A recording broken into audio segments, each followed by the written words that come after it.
Ya estamos dentro. You are live. Ya estamos dentro, ¿no? Sí, presenta ya. Bueno, que Dios os bendiga, hermanos. Soy vuestro hermano Jairo, de la zona de Levante, en Castellón y Valencia.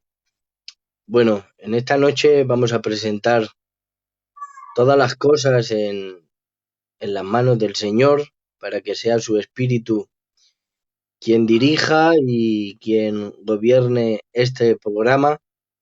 Y quisiera, pues, antes de todo, de dar paso a nuestro hermano Adán Losada de la zona de Madrid con la predicación de el arrebatamiento pretribulacionista. Amén.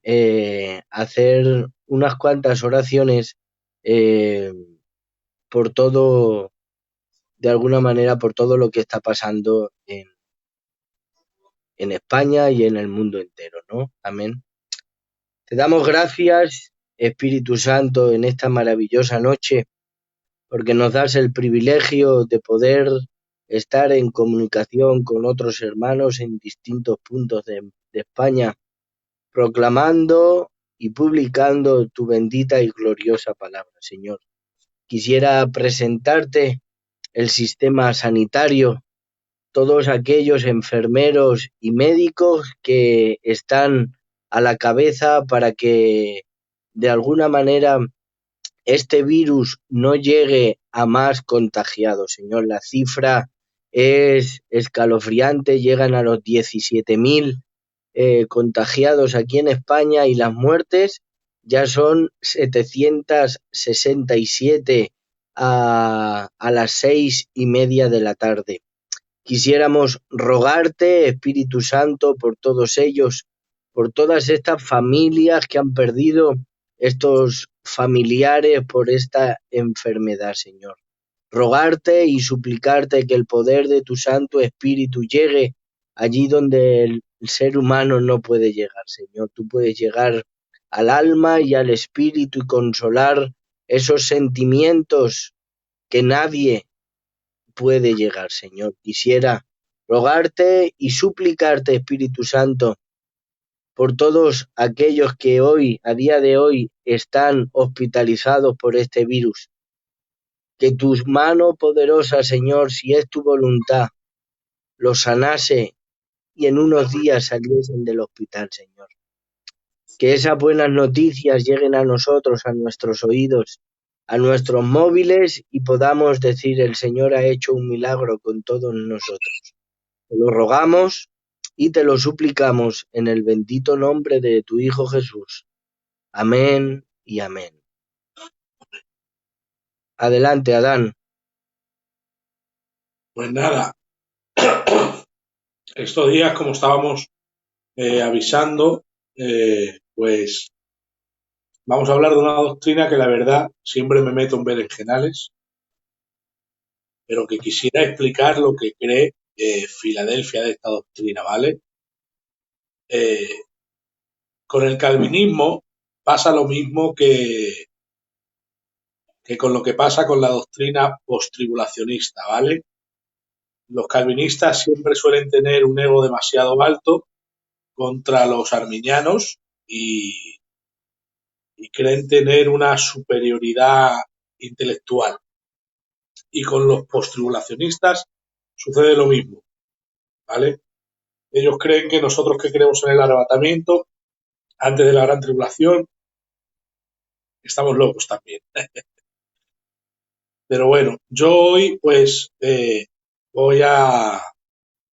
Una de las cosas que voy a hacer es aconsejar lecturas de libros para que veáis esta postura, que no es de niños de parvulitos, que doctores en teología lo creen que vamos a ser arrebatados antes de la gran tribulación, y papel y boli, está haciendo por señas Jairo, papel y boli, es importante también, aunque los versos quizá no me los sepa todos de memoria, porque, porque son muchos versos, ¿vale? Porque esa doctrina siempre dicen, dame un verso, y no se trata de un verso, es una verdad extendida en toda la revelación bíblica. Ahora sí es verdad que algo importante, que en el Antiguo Testamento la Iglesia no está, de manera que lo que vamos a hacer es, ¿qué es la 70 semana? Esa es una de las primeras preguntas que lanzaban en el eslogan del vídeo. ¿De qué se trata las 70 semanas? ¿Vale? Israel y la Iglesia son la misma cosa. También es importante aquí saber. ¿Por qué? Pues porque si alguien interpreta la Biblia alegóricamente, va a ver a la Iglesia en el Antiguo Testamento por todas partes. Porque lo que tienen, los que creen la doctrina de el postribulacionismo, los que creen que pasamos la gran tribulación, tienen que interpretar forzosamente que Israel y la Iglesia es lo mismo espiritualmente, ¿vale? Y esto no solo en el Nuevo Testamento, sino también en el Antiguo. ¿Por qué tienen que hacer esto? Pues porque es imposible evadir, ¿vale?, que la Biblia enseña que las 70 semanas es para Israel y que las 70 semanas es el plan que Dios tiene con los gentiles, con las naciones, y que la Iglesia, cuerpo de Cristo, no tiene nada que ver. Y por eso voy a ir directamente mejor a decir que es la 70 semana, ¿vale?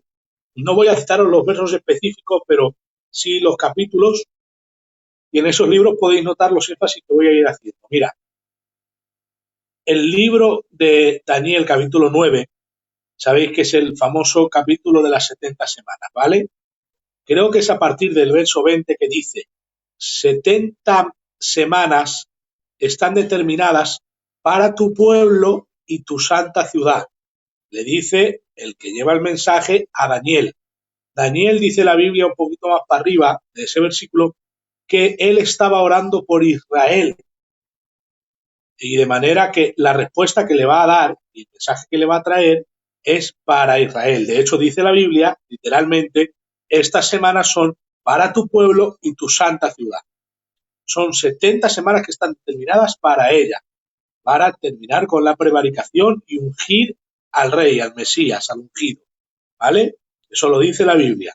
Por eso ellos quieren meter a la Iglesia en todo lo que concierne a Israel. Entonces, ¿por qué os he dicho que no puedo citar los versos de memoria? Porque todo lo que concierne a Israel es algo muy amplio. En la Biblia hay 4 pactos importantes. Hay 8, pero 4 de ellos son los más importantes. ¿Vale? Eso lo sabemos todos.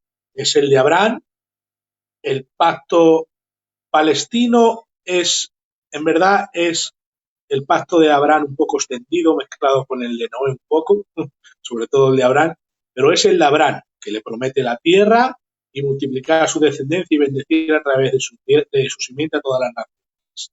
Ese es el más importante entre los 8. Perdona, uno de los más importantes. Está el pacto davídico, el pacto de la ley y el nuevo pacto. Esos son los más importantes pactos escatológicos. Por eso no os puedo citar versos, porque si no me vuelvo loco yo, me dolería la cabeza de tanto pensar. Pero el pacto abrámico promete tierra, etcétera, etcétera. El pacto davídico promete un reino eterno, ambos son incondicionales. El pacto mosaico, el pacto de la ley, es que les da la ley y dice el pueblo que ese sí es condicional, porque dice el pueblo que él se compromete a cumplir con todo lo que Jehová ha dicho, ¿vale? Por eso dice la Biblia en el capítulo 31 de Jeremías, versos 31 al 34, que Dios establece un nuevo pacto, no como el que hizo con sus padres en el Sinaí, dice la Biblia, literalmente, no como que hizo con sus padres en el Sinaí, sino un nuevo pacto que escribirá su ley en sus mentes y en sus corazones. Amén. De manera que el nuevo pacto sustituye al antiguo pacto. Eso lo enseña la Biblia y dice que fue porque invalidaron el pacto, ¿vale? Entonces, hay 2 pactos que son para Israel, que son el abrahámico y el davídico. Y esos pactos tienen que ver con tierra y reino, y tienen que ver con un linaje de la tribu de Judá, tienen que ver con una raíz, de la raíz de David, ¿vale? Esos son para Israel. Ahora, el nuevo pacto es para Israel y para Judá, lo dice la Biblia. Pero Hebreos nos dice que nosotros participamos de ese nuevo pacto en cuanto a la limpieza de conciencia, que la ley de Dios está escrita en nuestro corazón por el Espíritu Santo, que eso ya lo sabemos. Un nuevo pacto no escrito en tablas, dice la Biblia, sino escrito en nuestro corazón. Amén.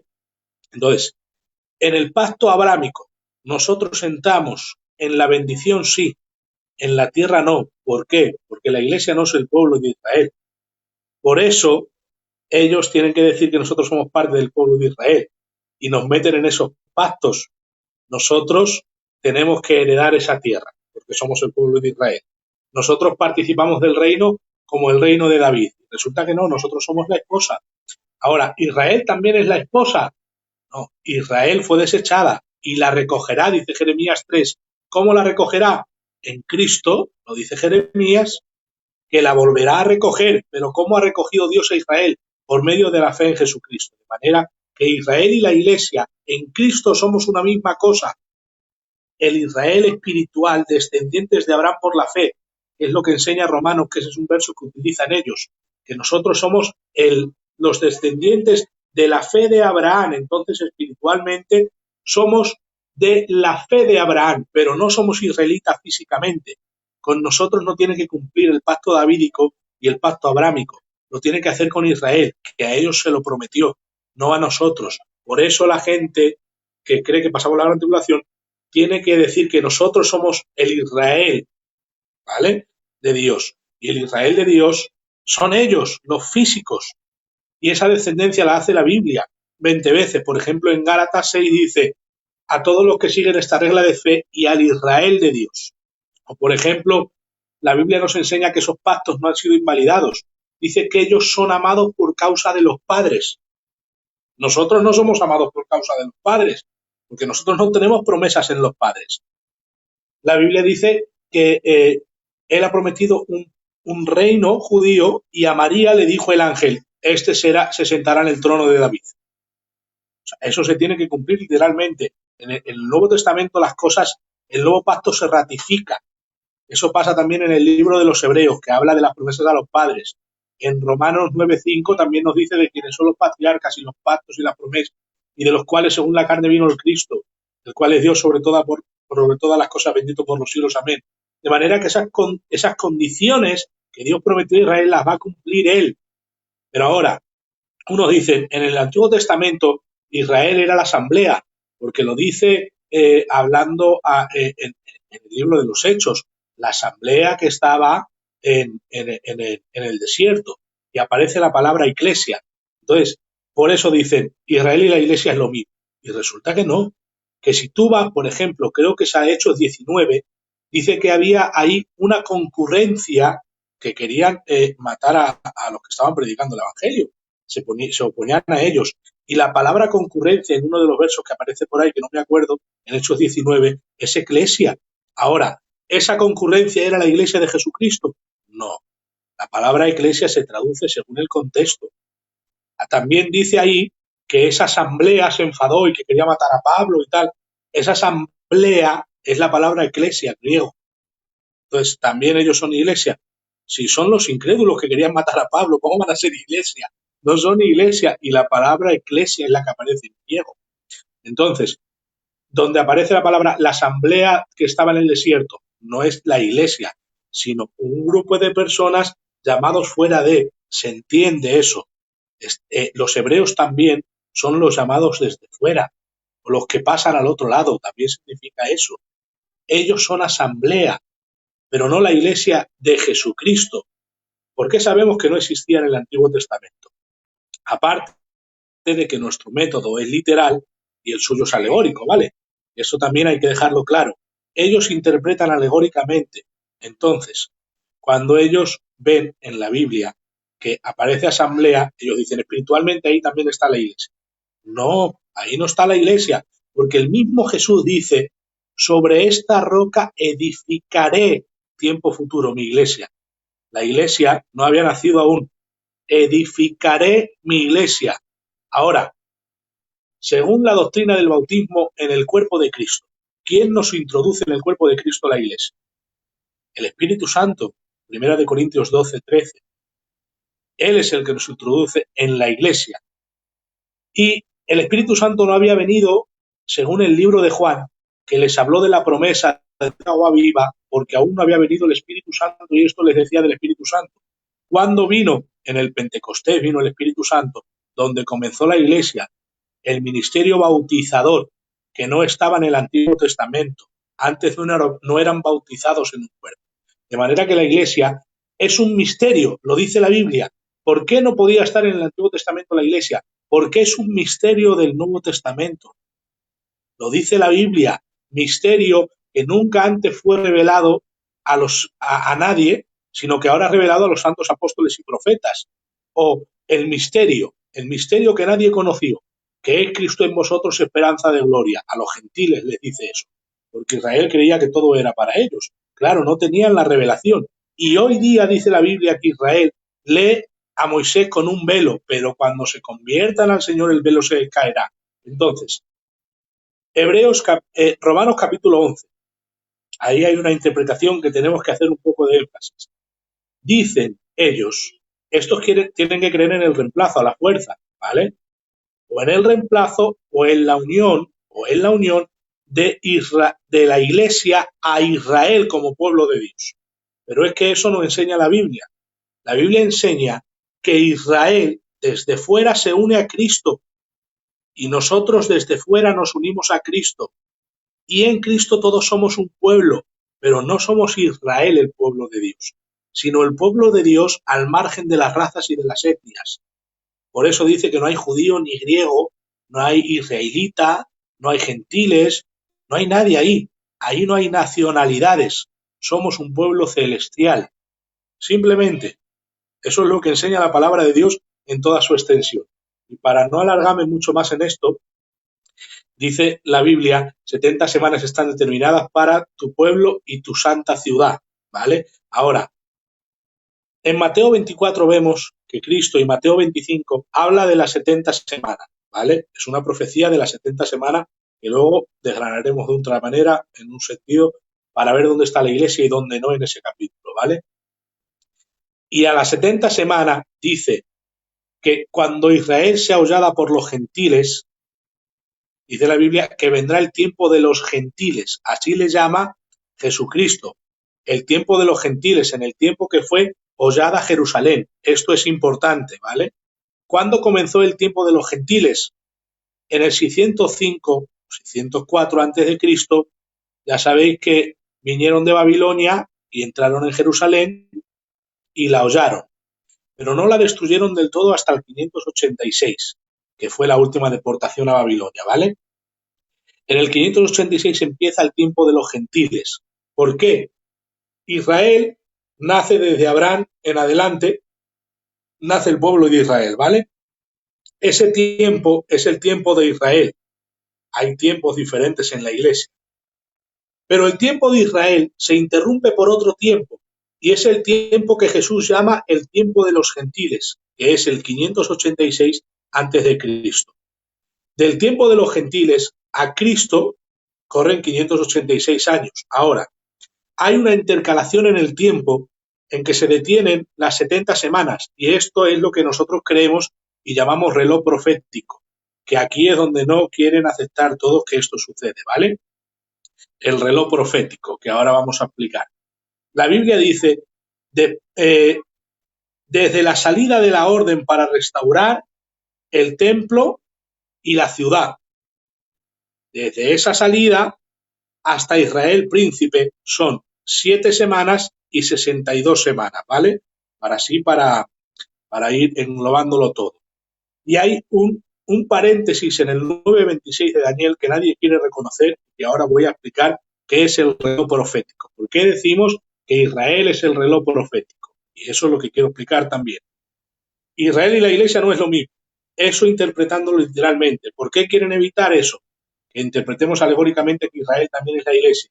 Porque la Biblia enseña que el tiempo de la gran tribulación es la ira contra la casa de Jacob. Entonces, si nosotros no somos la casa de Jacob, nosotros no vamos a sufrir esa ira. Y eso no les interesa a los post-tribulacionistas. A ellos les interesa enseñar que somos parte de Israel. Pero Romanos 11 dice que hay una raíz que es Abraham. De Abraham sale un árbol, un olivo, y ahora dicen, ese olivo es Israel. No, en Israel no va a ser bendita a las naciones. La simiente de Abraham, ¿quién es? ¿Qué dice la Biblia? Que es la semilla que crece. Cristo, Gálatas 4:4, el olivo es Cristo, donde Israel y la iglesia creyendo en Cristo están en el propósito de Dios y son salvos. Ahora, si el olivo es Israel, quiero que me respondan los que creen que el olivo es Israel, ¿cómo es que la Biblia dice que Israel por su incredulidad ha sido desgajado? ¿Qué quiere decir eso? Que Israel ha sido desgajado de Israel y ahora el Israel físico no es Israel y yo soy más Israel que el Israel físico porque he sido injertado en el buen olivo. No tiene sentido. No tiene ningún sentido eso. Si el tronco, si el olivo es Israel y yo he sido injertado en lugar de ellos, quiere decir que yo les he reemplazado a esos que han sido desgajados. Tenéis que creer un poco en la doctrina del reemplazo, todos los que creen eso. Pero es que el olivo es Cristo, no es Israel, porque ellos son desgajados del plan de Dios y dejados a un lado hasta su redención por causa de que han rechazado a Cristo. Nosotros creyendo en Cristo somos injertados en el buen olivo. Y de hecho dice la Biblia, ellos han sido desgajados por su incredulidad. Ahora dice, poderoso Dios para volverlos a injertar.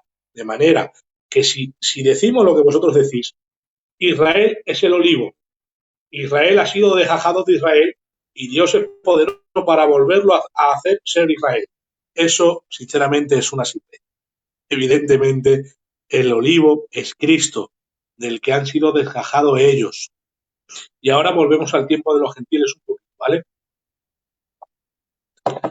La Biblia dice que el tiempo de los gentiles es en referencia a las 70 semanas. Y dice la Biblia, cuando se haya cumplido la plenitud de los gentiles, entonces todo Israel será salvo. Mira, quiero que veáis una cosa de ese verso, ¿vale?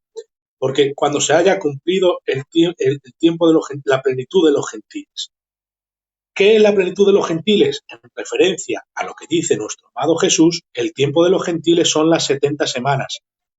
Y es el tiempo anterior a las 70 semanas en que Jerusalén fue hollada por los gentiles, pisoteada, hostigada, sitiada. Eso es lo que quiere decir en el contexto bíblico. Entonces, ¿eso cuándo comienza? En el 605 y en toda su plenitud en el 586. Del 586 en adelante es el tiempo de los gentiles.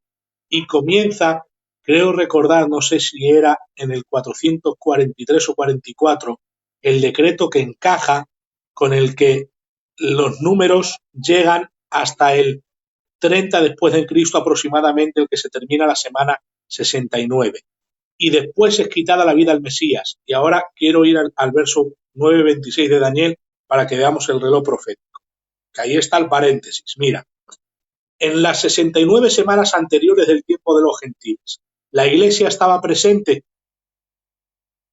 No estaba presente, ¿no? Porque no existía. ¿Qué te hace pensar que tiene que estar presente en la última semana? Cuando es un trato para su pueblo y su santa ciudad. Y es un trato del tiempo intercalado en el tiempo de Israel, el tiempo de los gentiles. Ahora estamos en el tiempo de la iglesia, que es otra intercalación en el tiempo. Y esto puedes ver que no es una locura nuestra, que eso lo enseña el libro de Teología Sistemática de Schaffer. Creo que es el cuarto tomo, el de Escatología, ¿vale? Esto lo enseña el libro de Eventos de Porvenir, ¿vale? Esto lo enseña Evis Calvallosa en el libro de Daniel, el reino del Mesías, Daniel y el reino mesiánico. Eventos del Porvenir también lo enseña de Whit Pentecost, que es un maestro increíble. Evis Calvallosa, que hoy está denominado de los mejores escatólogos del mundo, en su libro Apocalipsis y Daniel también lo enseña, ¿vale? Que la iglesia es una intercalación en el tiempo. ¿Por qué? Mira por qué. Dice la Biblia que después de las 62 semanas más las 7 que han pasado de la restauración en tiempos angustiosos del templo, se le quitará la vida al Mesías, ¿vale? Y dice, y el pueblo de un príncipe que ha de venir destruirá el templo, lo dice la Biblia. Ahora, las 62 y las 69 semanas terminan antes de morir Cristo, y se le quita la vida al Mesías, ¿no? Ahora, ¿cuándo el pueblo de un príncipe que ha de venir destruye el templo? El santuario dice que lo destruye. ¿Cuándo lo destruyó? En el año 70 por Tito. Entonces, en el año 70, hasta el año 33 o 32 o 31, incluso dicen que hasta el 36, según las cuentas que hagas del calendario gregoriano, del error que tiene de 4 o 6 años, etcétera, cosa que no vamos a explicar ahora. Según las cuentas, han pasado alrededor de 35 años, hasta que el pueblo de un príncipe que ha de venir destruyó el templo, el santuario, de manera que ya han pasado 35 años mínimo de intercalación de tiempo.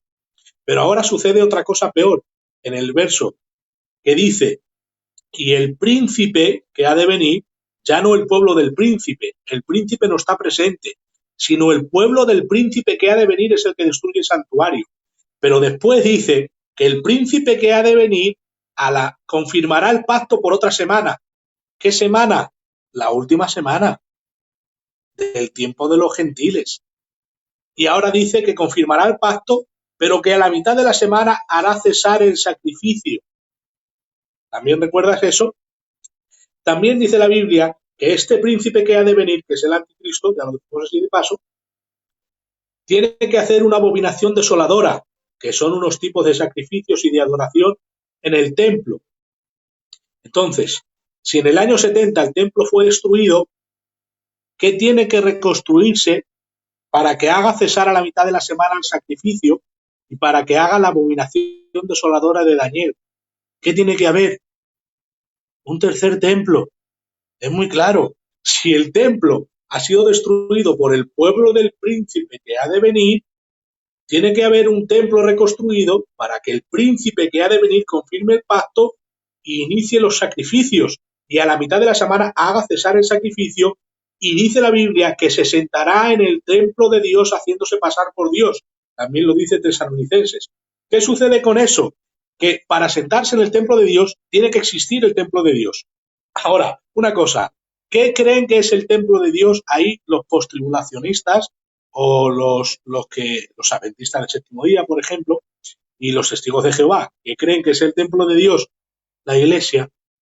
Lo interpretan alegóricamente, pero Pablo está hablando del verdadero templo. Y el templo en el que va a hacer la abominación desoladora, que no la hizo en el 182 antes de Cristo, hubo Antíoco Epifanes. Dice la historia que hizo una abominación desoladora, pero no era la abominación desoladora de Daniel. ¿Por qué lo sabemos? Es muy fácil saberlo. Porque Jesús dijo, hablando acerca del fin del siglo, en el capítulo 24 de Mateo, que cuando veáis la abominación desoladora, sabed, levantad la cabeza después de todo esto porque vuestra redención está cerca. Cuando veáis la abominación desoladora de Daniel. Eso dice que es las señales del fin del siglo y de su venida. O sea, que Jesús da por hecho que no se ha cumplido. O sea, que esos que dicen que la abominación desoladora la hizo él, se equivoca. Porque, de todas formas, ni siquiera Antíoco Epifanes reinó 3 años.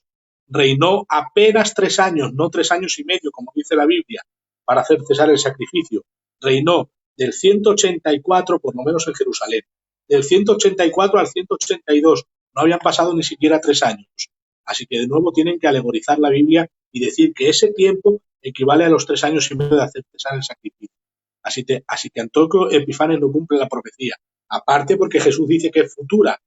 Tito Vespasiano tampoco cumplió la profecía. ¿Por qué? Porque dice que es a la mitad de la semana que hace cesar el sacrificio. Y después de esa abominación desoladora viene la gran tribulación. Y después de la gran tribulación viene el Mesías. Y el Mesías no ha venido. ¿Vale? Entonces, eso es una falacia que cae por su propio peso. Porque la historia no interpreta la Biblia. Es la Biblia la que interpreta la historia. Eso es una frase nuestra, de los futuristas. Entonces, las 70 semanas es una cosa que ocurre al final. Es una gran tribulación que tiene que ver con el tiempo de los gentiles y que va dirigida la ira contra la casa de Jacob y contra las naciones. Ahora, una cosa a tomar en cuenta, y ya entramos en el rollo de si la iglesia estamos en esa tribulación o no, ¿vale? Una cosa a tener en cuenta. Dice la Biblia, hay de los que dicen que venga el día del Señor. Lo dice Amos, el día de Jehová en el Antiguo Testamento. Dice, ay de los que dicen eso. Si el día de Jehová va a ser día de tinieblas, día de oscuridad, día de destrucción, día de confusión, ¿cómo queréis que venga eso? Amos nos está diciendo a los que dicen que venga el día de Jehová, nos está diciendo, estáis locos, si nos va a destruir Jehová en su día, ¿cómo queréis que venga? Y todo diciendo, que venga el día de Jehová. Y él diciendo, ay de los que dicen eso, no saben lo que piden, porque es un día de destrucción, no es un día de salvación. Para la tierra, al revés, en el día de Jehová se va a destruir. Y eso lo enseña el Nuevo Testamento también. Dice la Biblia que el día del Señor vendrá y los elementos serán conmovidos, serán ardidos en fuego, serán destruidos, pero que nosotros no esperamos eso. Eso lo dice Pedro, creo que es en segunda de Pedro 3:9 en adelante. ¿Por qué dice eso? Dice, el Señor no retarda su promesa, sino que es paciente con nosotros, para que ninguno perezca, sino que todos procedan al arrepentimiento. Y dice, pero el día del Señor vendrá así como ladrón en la noche. Eso también lo dice Tesalonicenses, que viene como ladrón en la noche. Y Tesalonicenses dice que ese día del Señor viene como ladrón en la noche para ellos, para nosotros no, porque ellos están en tinieblas y nosotros estamos en luz. Y lo que dice que cuando ellos digan paz y seguridad, vendrá sobre ellos, primera de Tesalonicenses 5, destrucción repentina, no sobre nosotros. Ahora, la Biblia dice que es la ira contra la casa de Jacob, es una de las maneras que se le llama la semana 70. Y la ira contra la casa de Jacob, dice la Biblia que será contra ellos, que nosotros no hemos sido puestos para ira, lo dice primera de Tesalonicenses capítulo 5.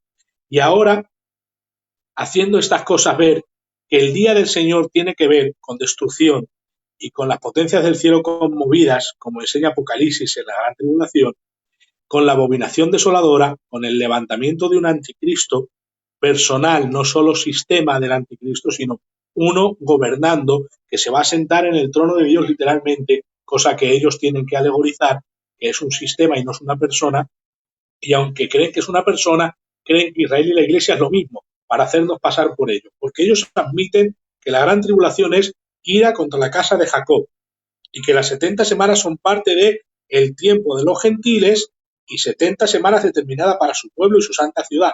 Y ahora vayamos de nuevo a la plenitud de los gentiles para que veáis una cosa más. Y ya voy a los textos de la gran tribulación acerca de la Iglesia.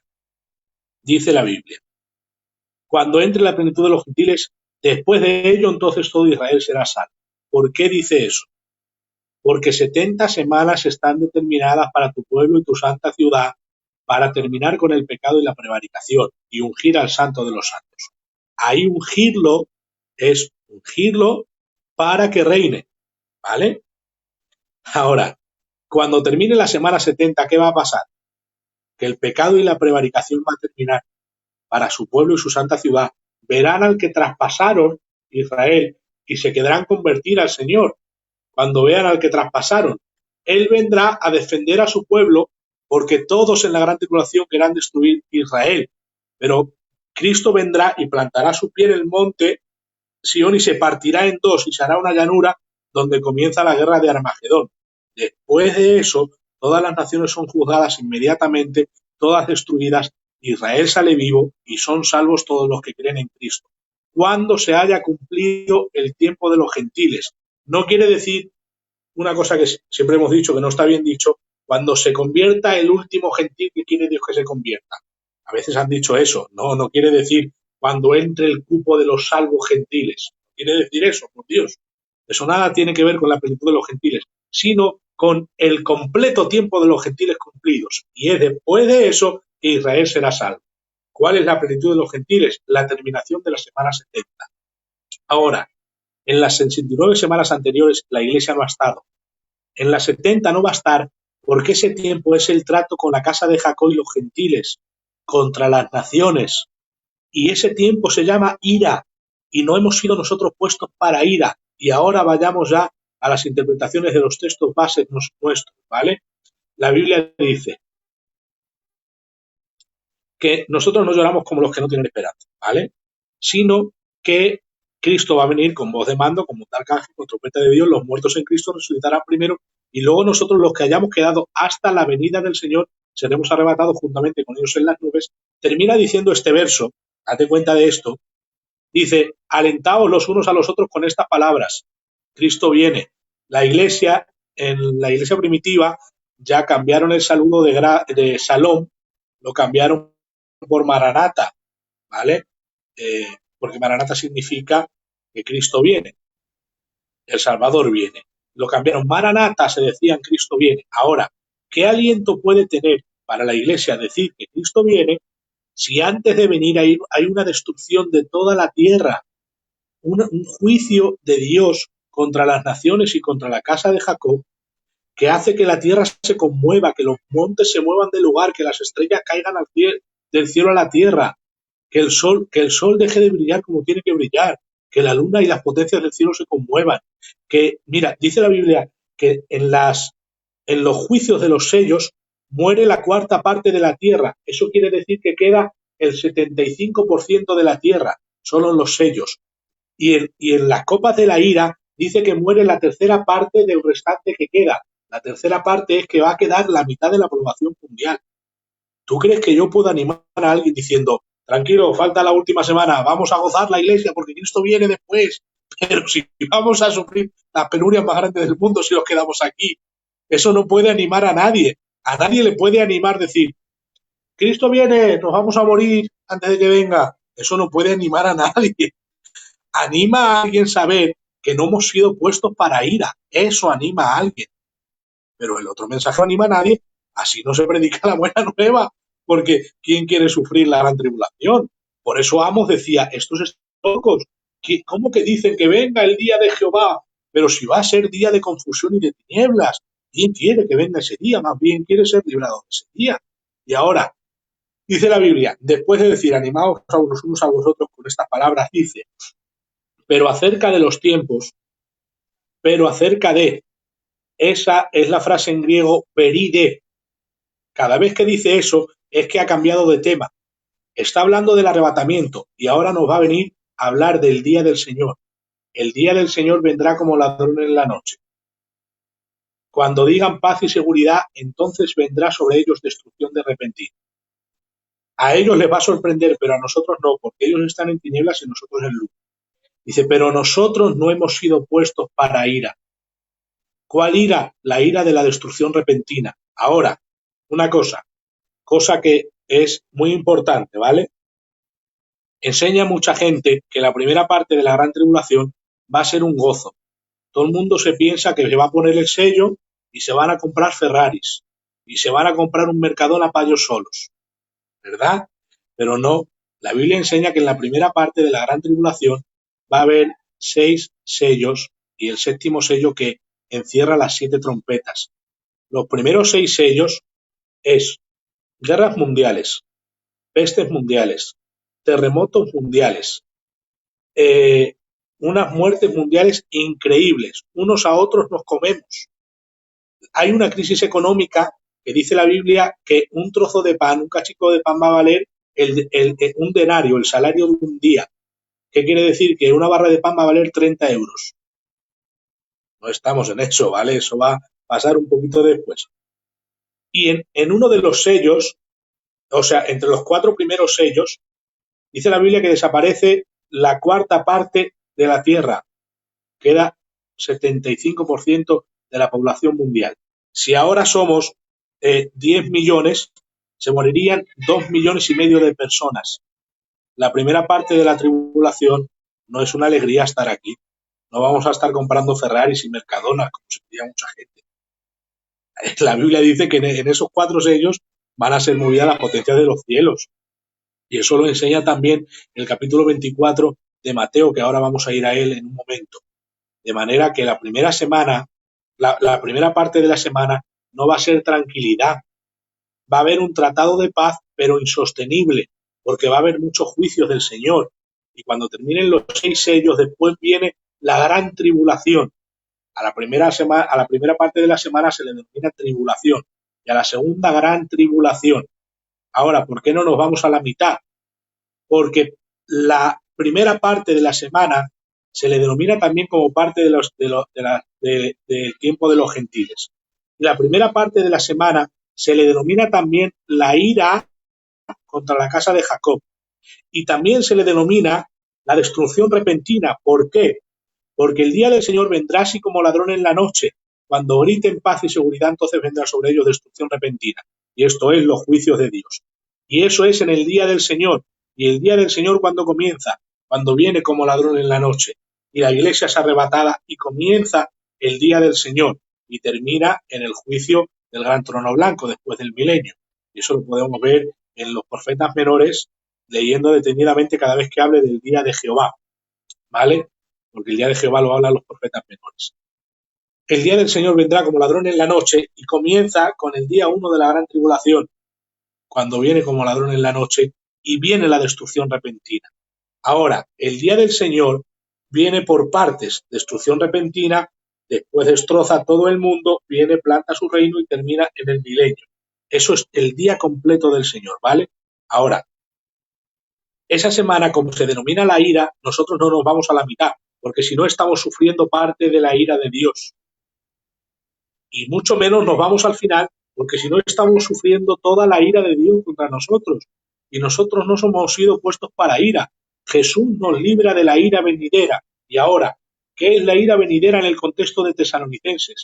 No es la ira del infierno, porque se podría interpretar la ira del infierno. No, la ira venidera es la ira de Dios contra las naciones, la destrucción repentina, que es el contexto de primera de Tesalonicenses capítulo 5, ¿vale? Así que la iglesia dice que es arrebatada y los muertos en Cristo resucitan primero. Y ahora vamos a las resurrecciones. Dice la Biblia que primero son Cristo, que es las primicias, luego los que son de Cristo en su venida y luego los que resucitan después del reino. Ahora, pero dice la Biblia, cada uno en su debido orden. Y eso puede leer Pentecostés, Calvallosa, Francisco La Cueva, también Apocalipsis lo enseña, y Schaffer. Son 4 lecturas que aconsejo. Schaffer es teología sistemática, escatología. Dicen que en su debido orden, esa palabra en griego quiere decir que es un orden militar, uno detrás de otro. Cuando dice la Biblia la primera resurrección, esa primera resurrección se parte en diferentes partes. Y hay diferentes grupos, y esto es evidente. Con Cristo resucitaron santos, ¿no lo dice la Biblia? Resucitaron santos y no salieron de los sepulcros hasta que salió Cristo de la tumba, ¿vale? Eso lo dice la Biblia, ahí hay un grupo. Luego dice, los muertos en Cristo resucitarán primero. ¿Primero que quiénes? Que los muertos antiguos testamentarios. Por eso dice, los muertos en Cristo resucitarán primero. Ese es el primer orden. Ahí está el primer orden. Los muertos en Cristo resucitarán primero. ¿Cuándo? Antes de la gran tribulación. Y después de la resurrección de los muertos en Cristo, no viene la resurrección inmediatamente. Pasa un tiempo. ¿Por qué? Porque después de tantas desapariciones, la iglesia, la tierra va a estar conmovida. ¿Qué ha pasado? ¿Dónde se han llevado? Dirán que son los ovnis, dirán lo que os dé la gana, imaginaros lo que queráis. Pero después de ese tiempo tiene que venir un político a plantar paz, porque va a haber un colapso mental en la mente de la gente. ¿Cómo ha desaparecido tanta gente? Por eso no ocurre inmediatamente después de la gran tribulación. Todos los escatólogos concuerdan en que pasa un tiempo hasta que comienza la gran tribulación. Y el dictador dice paz y seguridad, y entonces viene sobre ellos, no somos nosotros, destrucción repentina. Y esa ira la sufren ellos, nosotros no, porque no hemos sido puestos para ira. Ahora, yo les pediría a todos los que dicen que pasamos la gran tribulación que me den un solo verso donde la iglesia aparezca en la gran tribulación. Si me lo dais, yo me uno a vuestra doctrina, pero no existe. Ahora, si me dicen, dame tú un verso que diga que la iglesia es arrebatada antes de la gran tribulación, yo sí te lo doy. Apocalipsis 3:10, dice la Biblia literalmente. Lo primero que Tesalonicenses dice que nosotros resucitamos primero, ¿vale? Y lo segundo es que dice la Biblia, yo también te libraré de la hora de la prueba que ha de venir sobre el mundo entero. Ahora, eso es un texto de doble referencia profética. ¿Eso existe? Sí existe. Emmanuel, Dios con nosotros, es un texto de doble referencia profética. ¿Cómo lo sabemos eso? Porque en el capítulo 8 de Isaías se cumple el Emmanuel. Nació un hijo del rey que se llamó así, ¿vale? O sea que se cumplió. Y luego, ¿dónde se cumple de nuevo? En Mateo capítulo 1. Emmanuel, Dios con nosotros, es Cristo. Se cumple 2 veces eso. ¿Lo ves? Se cumple 2 veces, en Cristo y en el Emmanuel que nació en Isaías capítulo 8. Ahora, la profecía de Filadelfia, es verdad que Dios guardó a Filadelfia más que a todas las iglesias de Asia, que a esas 7 iglesias, y las libró de una prueba. Pero es que el asunto es que dice el verso, por esto es de doble referencia. Yo también te libraré de la hora de la prueba que ha de venir sobre todos los que moran en la tierra. Una frase que se repite una vez tras otra en el libro de Apocalipsis, cuando dice de todos los que moran sobre la tierra, la ira, los juicios, las penurias que van a pasar, las hambres, las pestes, las naciones, los reyes, todos matándose unos con otros. Todo eso es sobre todos los que moran sobre la tierra. Y puedes ver esa frase repetida en Apocalipsis. Cuando persiguieron a Filadelfia, no fue una prueba para toda la tierra. ¿Para quién era la prueba? Para la iglesia de Filadelfia, de la que fue librada. Pero el verso se cumple literalmente cuando una iglesia sea quitada de la tierra. Y digo quitada de la tierra porque es lo que enfatiza el griego. Mira, hay preposiciones griegas en la Biblia, ya lo sabéis. Si decimos que nosotros estamos en Cristo, la preposición griega es ev, o una v rara en griego, que la leemos así porque no sabemos leer de otra manera, ni menos pronunciar el griego, koine, porque es una lengua muerta. Eso significa dentro de, ¿vale? Entonces, los que dicen que nos guarda de la ira, de la hora de la prueba, ellos dicen que sí, que nos guarda de la hora de la prueba, pero dicen dentro de la tierra. Y la Biblia no enseña eso en griego. La preposición griega de que aparece ahí es ek, no ev. Si quiere decir que nos va a guardar dentro de la hora de la prueba, tendría que poner ev. Os guardaré en la hora, en la prueba. Tendría que decir eso. Dentro de la hora, dentro de la prueba que ha de venir para probar a todos los que moran sobre la tierra. Pero no dice eso. Dice, yo os libraré de la hora, y ex significa fuera de la hora, y de la prueba, fuera de la prueba, que ha de venir sobre todos los que moran en la tierra. ¿Qué es eso? La gran tribulación. Ha de venir sobre todos los que moran en la tierra, no sobre una parte geográfica, sino sobre todos los que moran en la tierra. De manera que si nosotros moramos en la tierra, formamos parte de esos juicios. Porque la gran tribulación, que forma parte de 21 juicios, sellos, trompetas y las copas de la ira, enseña la Biblia que las tierras serán amargas, todas las aguas, que la vegetación será la tercera parte destrozada, ¿vale? Que la tercera parte de las estrellas serán conmovidas, eso en los sellos, ¿vale? Que la cuarta parte de la humanidad será destruida, eso en los sellos, pero en las copas de la ira dice que va a ser mundialmente el mundo conmovido. Los terremotos en los sellos serán geográficos en diferentes lados. El gran terremoto de las copas de la ira es mundial. Es un cataclismo puro, ¿vale? Entonces, no puedes estar en un lugar de la tierra que eso no ocurra, porque es algo que va a ocurrir en toda la tierra. Toda la vegetación, todos los peces, todos los mares, todas las aguas ya no van a ser potables, van a ser no potables, no se van a poder beber. Y ese es un juicio que va a participar toda la tierra. Y ahora date cuenta del verso, dice, yo también te guardaré fuera de la hora. No solo dice fuera de la prueba, sino fuera de la hora. Ahora, esa hora simboliza todo ese tiempo.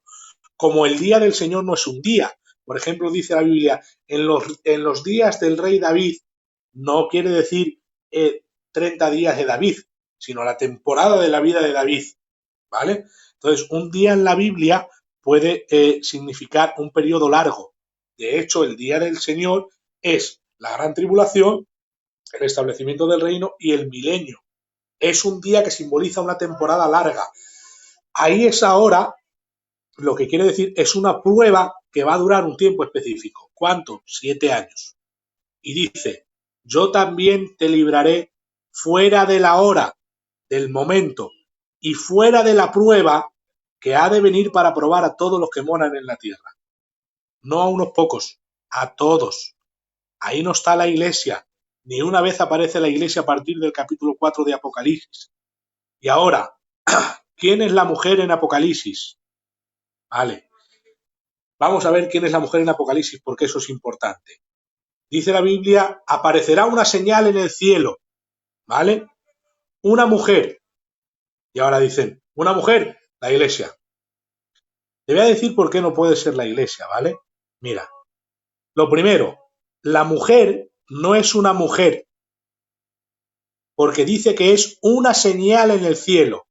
Esa señal simboliza algo. No es una mujer literal, simboliza algo esa señal. Y esa mujer lleva 12 estrellas sobre su cabeza. El sol y la luna. ¿A qué te recuerda eso? 12 estrellas, el sol y la luna. ¿No te recuerda nada? El sueño de José. Es muy fácil eso. Ahora dice que esa mujer está embarazada del Mesías, ¿vale? Y ahora, si es la iglesia, te dejo que te respondas a ti solo en tu mente allí desde tu casa. ¿Dónde dice la Biblia que nosotros hemos dado a luz al Mesías? En ningún lado, no lo pienses. Espero que nadie le haya pensado.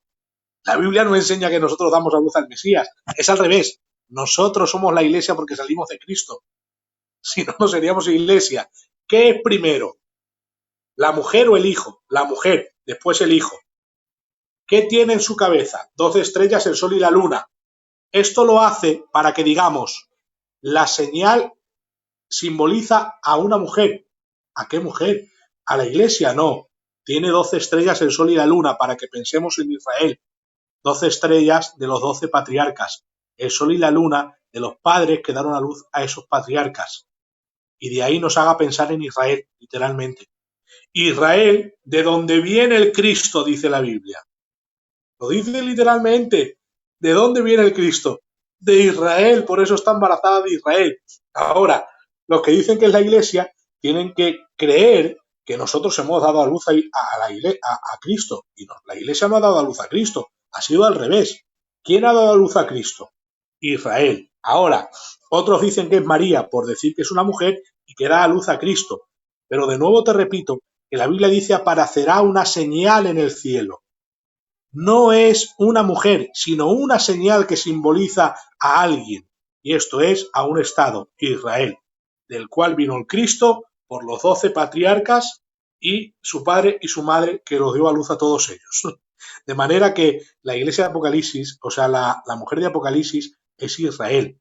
Y no puede ser la iglesia porque nosotros no damos a luz al Mesías. Es el Mesías que ha dado a luz la iglesia. Y no puede ser María porque no está hablando de una mujer literal, sino de una señal.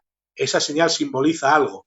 Y esto lo vemos en el siguiente ejemplo, que dice, se levantará otra señal, un dragón que quiere ir a por la mujer. Date cuenta de algo, ¿vale?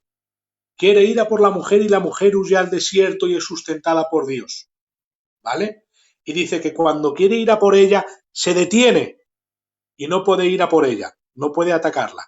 Y dice, y va a hacer guerra contra el resto de la descendencia de ella, después de que el hijo ha sido dado a luz y ascendido al cielo.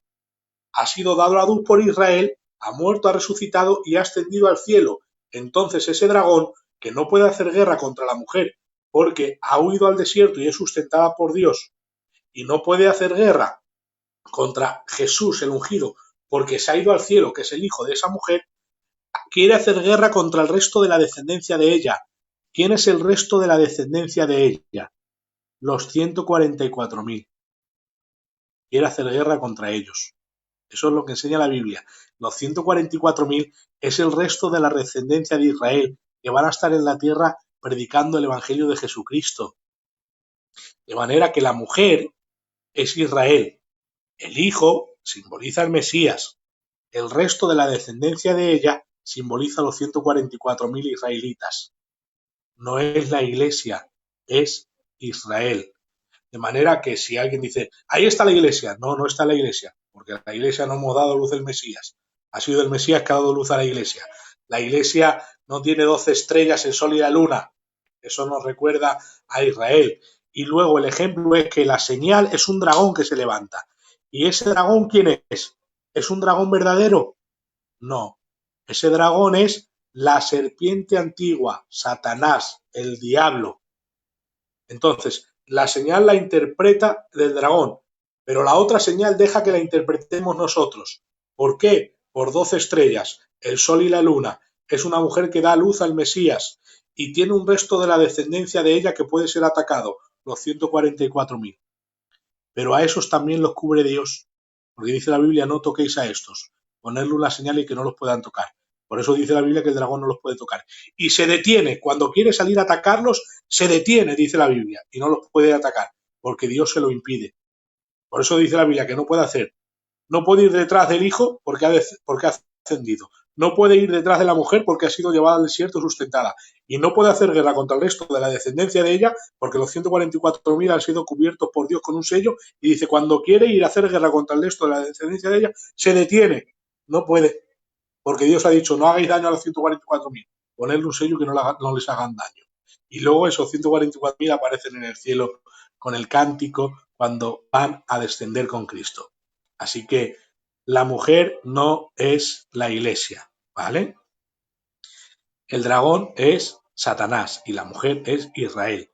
Apocalipsis dice, yo también te libraré fuera de la hora. Primera de Tesalonicenses 4 dice que somos arrebatados, ¿vale? Y es un aliento para nosotros, que somos arrebatados siendo liberados de la ira que va a venir sobre ellos repentinamente, no sobre nosotros. Eso es una evidencia clara. La 70 semana es el tiempo de los gentiles, que es parte de las 70 semanas, que es el tiempo de los gentiles, que es una intercalación en el tiempo de Israel. Y la iglesia es otra intercalación en el tiempo de los gentiles, que ha detenido todo esto hasta que la iglesia sea quitada y se reanude el tiempo de la plenitud de los gentiles. Entonces todo Israel será salvo. ¿Por qué la iglesia no toda será salva después de la plenitud de los gentiles? Porque no está. Vendrá destrucción repentina sobre ellos. ¿Por qué sobre ellos y no sobre nosotros? Porque no estamos. ¿Nos libra dentro de la hora de la prueba? No. Yo también te libraré fuera de la hora, del tiempo de la prueba, y fuera de la prueba. No solo fuera del tiempo, sino fuera de la prueba. No vamos a estar aquí en la tierra, porque toda la tierra va a ser conmovida. Y ahora al capítulo 24 de Mateo, si queréis. ¿Me he explicado, Jairo? ¿Por qué no pasamos la gran tribulación? Muy bien, te has explicado extraordinario y algo que yo me apuntaba aquí, que no pertenecemos a Israel, me dibujaba aquí una cruz, ¿no? Como que accedemos a la cruz Israel y a la iglesia por diferentes caminos. Es decir, la iglesia acude a Cristo, no acude a Israel Así es. para pertenecer a Amén. él. Entonces, acudimos a la cruz por diferentes caminos, todos en Cristo, pero todos, Israel por un camino y la iglesia por otro. Así que para mí el reloj profético, los sellos, la primera parte de la semana, que no será una gozada, sino que será Claro. tribulación. La segunda semana será la gran tribulación y la verdad es que muy bien, extraordinario. Y entonces, volvemos. 70 semanas para su pueblo y su santa ciudad. Después de las 69 semanas se le quita la vida al Mesías. El templo es destruido en el año 70. Tiene que haber una abominación desoladora y cesar el sacrificio a la mitad de la semana. Tiene que ser reconstruido el templo. Por eso el reloj profético es Israel. Cuando se construya el templo, entonces Cristo está muy cerca. Ahora, el capítulo 24 de Mateo, que es importante, le llama el tiempo de los gentiles.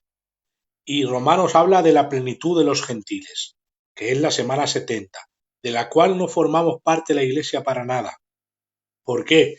Porque el tiempo de Israel es el trato de Dios con Israel, hasta el tiempo de los gentiles, que es una intercalación en el trato de Dios con el pueblo de Israel. Cuando termina la semana 69 se introduce un nuevo tiempo que es un misterio, dice la Biblia, el misterio de la iglesia, que nunca antes había sido revelado a nadie. Eso es un misterio, que es Cristo en los gentiles, la esperanza de gloria. Y si es un misterio, ¿sabes qué quiere decir un misterio? que no estaba revelado, entonces en el Antiguo Testamento no podía estar por ningún lado. Ahora, después de la gran tribulación, Cristo va a cumplir con los pactos que ha hecho a Abraham y a David, que son unos pactos que no tienen condiciones, son incondicionales, que los va a cumplir sí o sí. ¿Y eso cuando? Después de que trate Dios de nuevo con su pueblo y su santa ciudad en el tiempo de los gentiles, que es la intercalación entre el tiempo de Israel y el tiempo de la Iglesia, 586 años, y no se ha cumplido del todo, sino que se ha detenido. Ahora no estamos en el tiempo de los gentiles, porque algunos dicen, hasta que haya entrado la plenitud de los gentiles, ahora estamos en el tiempo de los gentiles. No, ahora estamos en un tiempo misterioso, revelación de la Iglesia, Cristo en nosotros. Es un tiempo misterioso, es un tiempo nuevo que intercala ese tiempo. ¿Cuánto ha pasado en esa intercalación? En ese paréntesis de tiempo que no quieren ver los adventistas del séptimo día. 2000 y pico años ya. Y cuando venga la plenitud de los gentiles, que es el tiempo del cumplimiento final de las 70 semanas, entonces es que todo Israel será salvo. Y nosotros no tenemos nada que ver con eso. Dice, verán al que traspasaron. Nosotros no hemos traspasado a Israel. Y dice, el pueblo de un príncipe destruye el santuario, y el príncipe confirmará el pacto por otra semana y hará cesar el sacrificio, de manera que el santuario ha sido destruido en el año 70. Aunque no lo acepten los adventistas, ahí ya tienen que hacer un paréntesis, porque hay un paréntesis de 35 años después de la semana 69 para ser destruido el templo. Y desde ahí hasta que se ha reconstruido el templo, porque mira, ellos interpretan que en el año 70 se destruyó el templo, pero no quieren interpretar que el siguiente templo sea literal. Entonces, cogen las cosas que le da la gana literal y las cosas que le da la gana alegórica. Eso no se puede hacer. Otra cosa que hacen ellos, ¿vale? Interpretan la doctrina de la Iglesia literalmente, la doctrina de la deidad de Cristo literalmente, la doctrina de la gracia literalmente, la doctrina de la justificación literalmente, pero se van a la profecía y alegorizan. Así. Y dicen que nosotros somos el Israel espiritual de Dios. No, el Israel espiritual de Dios es un remanente. Y nosotros somos Israel espiritual en sentido de la descendencia de Abraham por la fe. Pero somos bendecidos no por Israel meramente, sino por Cristo que es la simiente. Cristo que es el olivo, del cual han sido desgajados ellos. El plan era la simiente, que es Cristo. Y ellos han sido desgajados. Y después Israel será salvo cuando le reconozcan. No cualquier israelita, sino el que lo reconozca. Israel no ha dejado de ser Israel, sigue siendo Israel, el pueblo de Dios. ¿Y por qué decimos una cosa que no le gusta a ninguno, que es el tiempo de Israel está detenido? El trato para con Israel ha sido detenido. Y decíamos, ha sido detenido para tratar con la Iglesia. No. Primero fue detenido para tratar con las naciones y su pueblo a la vez, en el tiempo de los gentiles. Y ahora hay otra intercalación en el tiempo. Tiempo de Israel, tiempo de los gentiles, y una intercalación en el tiempo hasta la plenitud de los gentiles, que es el tiempo de la Iglesia. Estamos en otra intercalación de la revelación del trato de Dios con el mundo. El tiempo de la Iglesia, que es un misterio que nunca ha estado en ningún lugar hasta que Cristo vino, murió, resucitó, ascendió y vino el Espíritu Santo. Y nació un nuevo tiempo. Otra nueva dispensación, aunque no les guste esta palabra. Por cierto, ya de paso digo, somos dispensacionalistas pretribulacionistas y premileniaristas. Eso es lo que somos nosotros. Los que creen que pasamos la gran tribulación son premileniaristas históricos. Ahora, ¿por qué se dice así? Porque se dice que históricamente la doctrina del arrebatamiento no existió. Otra falacia, ¿vale? Y ya terminamos, y ya quien quiera hacer preguntas que las haga, ¿vale? La doctrina del arrebatamiento no nació con Darwin, perdón. Tampoco nació con Margaret, tuviendo un sueño en el 1930, ni nació con Eduardo Irving, tuviendo un éxtasis en 1827, ni Margaret en 1830 con el sueño, ni Darwin sistematizando el dispensacionalismo en 1830 en adelante. No, tampoco vino con la revelación de Manuel Lacunza del reino futuro, porque eso todo estuvo escondido en el tiempo por los seminaristas de interpretación alegórica bíblica, que es lo que compartí en el estudio de las escuelas proféticas que hice ya hace tiempo de de la historia de la interpretación bíblica y profética, ¿vale? Así que todos esos tiempos son intercalaciones de las cuales nosotros no tenemos que participar, ¿vale? Y el arrebatamiento no es algo nuevo. Hay un libro que quiero, también he dicho que va a aconsejar libros. Primero, leeros Escatología de Lewis Sperry Chafer, ¿vale? Escatología en el tomo, creo que es, lo tengo por aquí también, si lo tengo por aquí, el tomo 2 es, ahí está Escatología, valen baraticos, 80 euros, 40 cada uno. En el tomo 2, Escatología te habla del tiempo de los gentiles y de las diferencias de Israel y la Iglesia, ¿vale? Léete Eventos del Porvenir, que ese ya es una pasada, ese no puede hablar de más cosas proféticas, es algo espectacular, lo más alto de la Academia de la Escatología. Y léete Evis Carballosa, Daniel y el reino mesiánico y Apocalipsis. Léete Apocalipsis de Francisco La Cueva también, que ese jambico sabía un poquito más que nosotros y cree en el arrebatamiento como nosotros, ¿vale? Y léete el libro del doctor Ray Re, o Rie, es que se llama así, Dispensacionalismo hoy, búscalo, y ve cómo los padres de la Iglesia citan que somos salvos de la ira, que salimos de la gran tribulación. Son citas de padres de la Iglesia del año 300, del año 200, del año 400, antes de que existiese ningún tipo de dispensacionalismo. El dispensacionalismo sí es nuevo, el arrebatamiento no. Por eso quiero que apuntéis este libro. Se llama Dispensacionalismo hoy, del doctor R-I-R-I-E, Raire. Rie. Es que se llama así, no quiero decirlo leído porque ya sabéis lo que significa para nosotros. Raire. R-I-R-I-E. Ese doctor escribe un libro que se llama Dispensacionalismo hoy. Leerlo y veréis las citas de padres de la Iglesia antes del año 500 hablando de esto. ¿Por qué después del año 500 no se habla de esto? Dato importante y ya pasamos a las preguntas. Porque en el año 500 Agustín de Hipona ya dejó establecida, y San Jerónimo, y Orígenes, y Clemente, y Panteno, con la escuela alegórica de la Biblia, dejaron establecido el aminenanismo. La ciudad de Dios es un libro de Agustín de Hipona que habla de que estamos en el milenio, de que Satanás ha sido atado ya, de que esta es la era del reino, de que los 1000 años son simbólicos y que después Cristo no establece ningún reino, sino que directamente pasamos al reino eterno. Como se estableció eso, gobernando en la Iglesia Católica hasta el año 1500, pasando por Joaquín de Fior y Tomás de Aquino, todos ellos hablaron de amilenarismo, no había premilenarismo, no existía, no había futurismo, no existía. Cuando todos esperaban la venida de Cristo, ya nadie esperaba la venida de Cristo en gloria, hasta que vino Manuel Lacunza en 1790 y escribió El Rey que viene.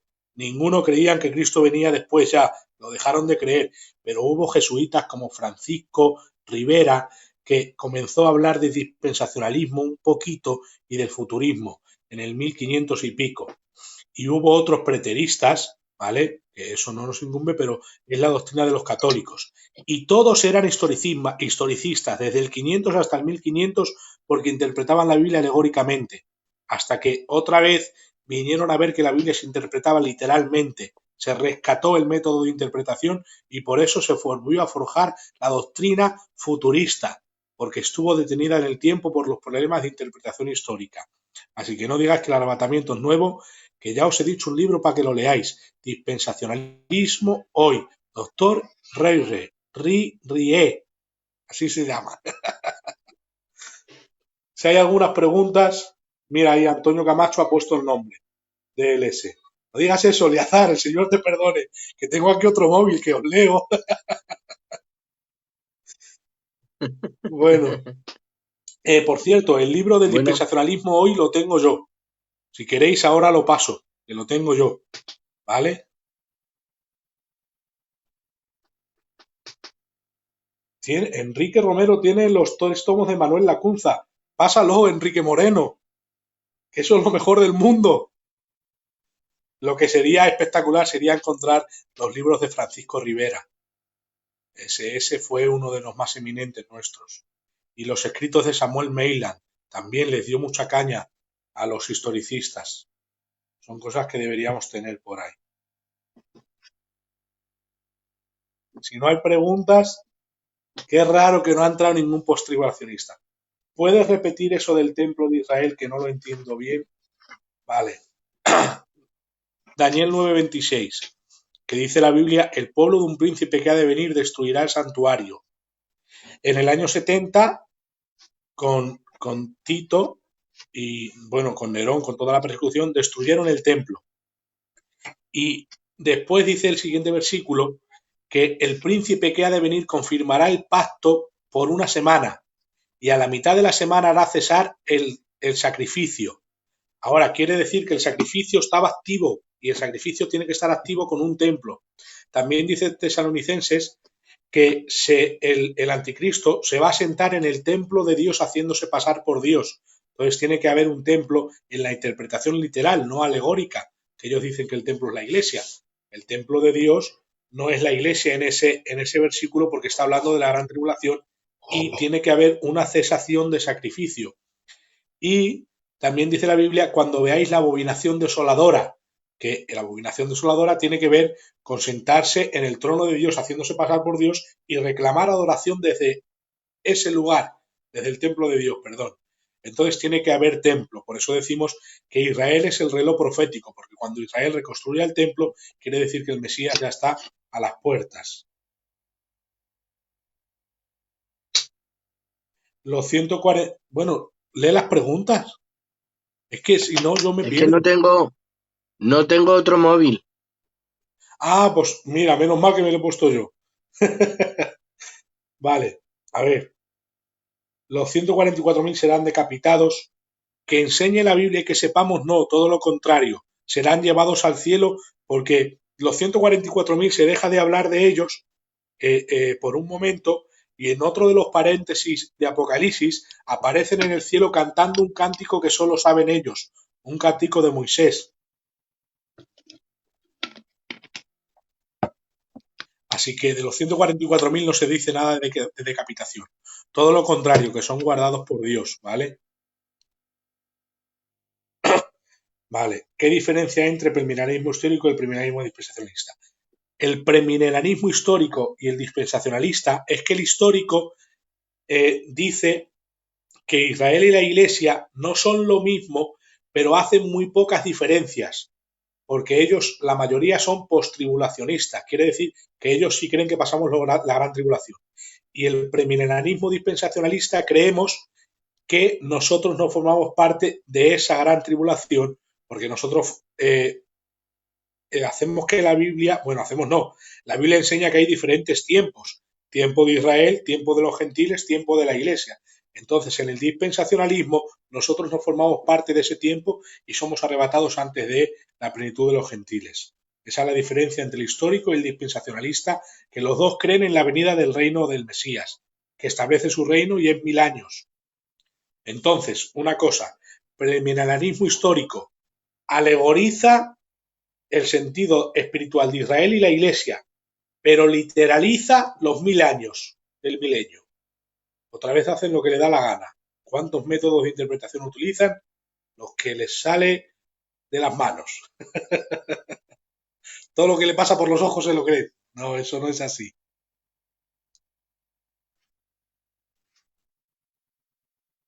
Sí, está conectado. José Manuel Rosillo pregunta, ¿el pretribulacionismo está conectado con el dispensacionalismo? Sí, está directamente conectado, pero ya os he dicho que antes de existir el dispensacionalismo hay un libro que se llama Dispensacionalismo hoy y es una investigación de que a muchísimo tiempo antes de Darwin había citas del arrebatamiento.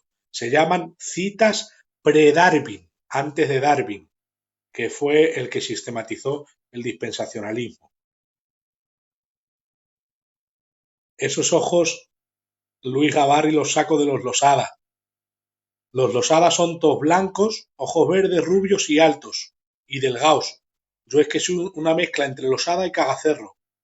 Los Cagacerros son bajitos y gordos, los Losadas son altos y blancos, y los ojos verdes. Yo soy blanco, ojos verdes, pero bajito y gordo. De mi abuela Mondi y mi abuelo Pedro a la vez. Es una mezcla. Qué malo es. No se podrán salvar personas que no sean iglesia en la gran tribulación. Qué malo es este libro.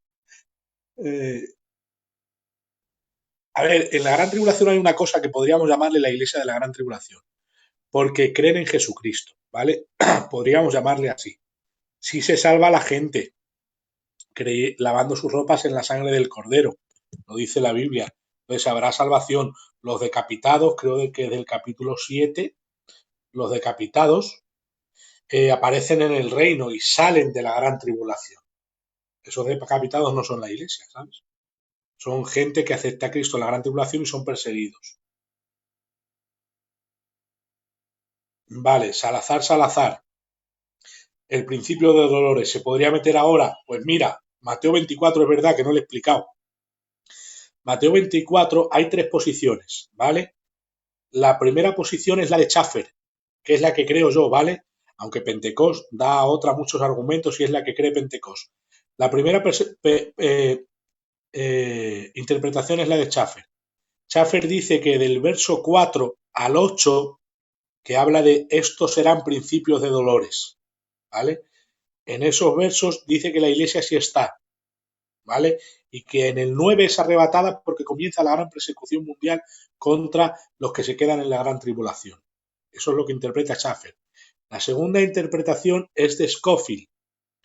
Scofield que creía, porque ya no me quiero liar, Scofield creo que creía que hasta el versículo 14, creo que era, la iglesia sí estaba. Y eso forma parte de una doble interpretación, es lo que creía Scofield. Del versículo 4 al 14 hay una doble interpretación, que es la primera parte de la gran tribulación, esa parte, pero también tiene una doble interpretación, una doble referencia a lo que hemos hablado antes, y que eso también se cumple en principio de dolores con la iglesia. Esa es la de Scofield, que es la de que menos me convence. La otra es que la primera parte de la gran tribulación es del 4 al 14 y del 14 al 26 la segunda parte de la gran tribulación, ¿vale? Y la otra es la de Pentecost, que quizá Pentecost tenga más razón que ninguno, aunque yo me inclino por la de Schaffer, ¿vale? Pentecost, que es la última interpretación que da en el libro, cree que del 4 al 9 es la primera parte de la gran tribulación y en el 9 comienza la segunda parte de la gran tribulación hasta el verso 26. ¿Por qué dice eso? Porque los primeros 4 versículos describen, dice para él, los primeros 6 sellos. Y del 9 en adelante, la gran persecución comienza. Y la gran persecución que sucede con ella, que es la gran persecución contra Israel. Y entonces se predicará el Evangelio en todo el mundo, los 144.000 predicando, que es una intercalación entre el sexto y el séptimo sello, en el capítulo 7 de Apocalipsis, que los 144.000 comienzan a predicar.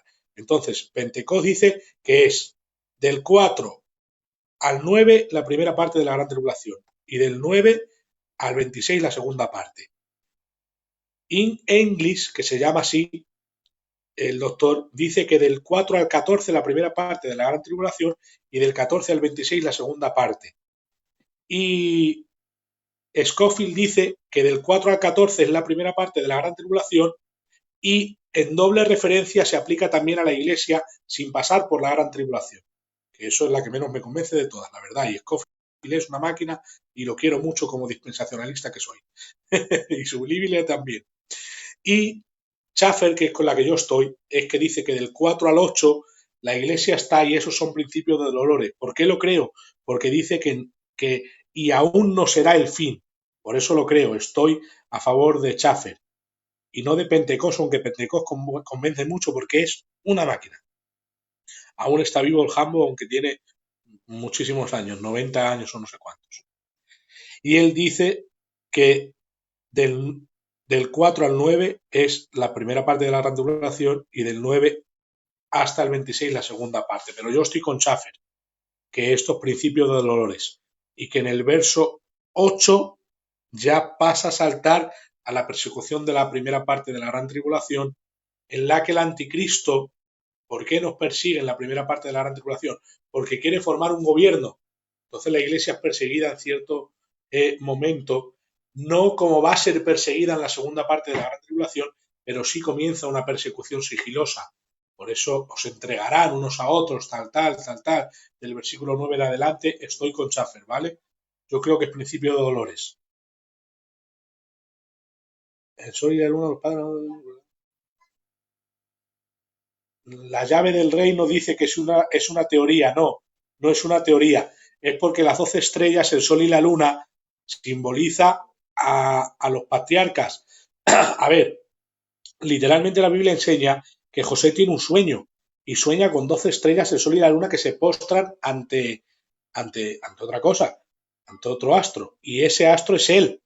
El sol y la luna son su padre y su madre. Entonces está hablando del nacimiento de Israel. Por eso sabemos que esa señal simboliza a Israel. Y no es una teoría porque Israel da a luz al Mesías. No es la iglesia quien da a luz al Mesías. Entonces no es una teoría, es un hecho interpretativo. La Biblia, el Apocalipsis, está lleno de figuras y de símbolos, pero no para oscurecer el mensaje, sino para esclarecerlo. No nos confundamos. Las figuras y los símbolos son muy difíciles de interpretar. No, no a la luz bíblica. La literatura apocalíptica está llena de símbolos y de figuras no para oscurecer el mensaje, para esclarecerlo. Y eso nos deja claramente evidencias de que la mujer es Israel, ¿vale? Dice José María Cortés Gómez que es Vizcarballosa discípulo de Pentecostés. Así es. Él habla mucho de Pentecostés porque le ha enseñado en el Instituto Dallas, en la universidad, de las más importantes dispensacionalistas del mundo. Aquí esa pregunta, José Rosillo González, es peligrosa. Es peligrosa hasta que incluso que la responda. ¿A quién se refiere sobre quien guiará un poder engañoso? A los apóstatas les enviará un poder engañoso para que no crean. Quiere decir que el tiempo de la gracia para ellos quizá termine porque son endurecidos como Israel. Entonces, quien no crea al Señor antes del arrebatamiento y apostate, el Señor les envía un juicio. Es un juicio, es lo que creo yo en Tesalonicenses. Luego otra cosa, ¿por qué no he hablado de Primera de Tesalonicenses 2? Pues no he hablado porque hay diferentes posturas, ¿te acuerdas, Jairo? De el que al presente lo detiene. ¿Te acuerdas? Que dije que puede ser la Iglesia, el Espíritu Santo, estoy de acuerdo, pero también puede ser Roma, que es el gobierno que tiene que ver con la intercalación del tiempo, una Roma resucitada como sistema donde reinará el anticristo, porque es la última parte del gobierno del tiempo de los gentiles, ¿vale? Que ha sido intercalado, interrumpido por el tiempo de la Iglesia, ¿vale? Así que por eso creo que puede ser Roma. Y la apostasía hay otra cosa.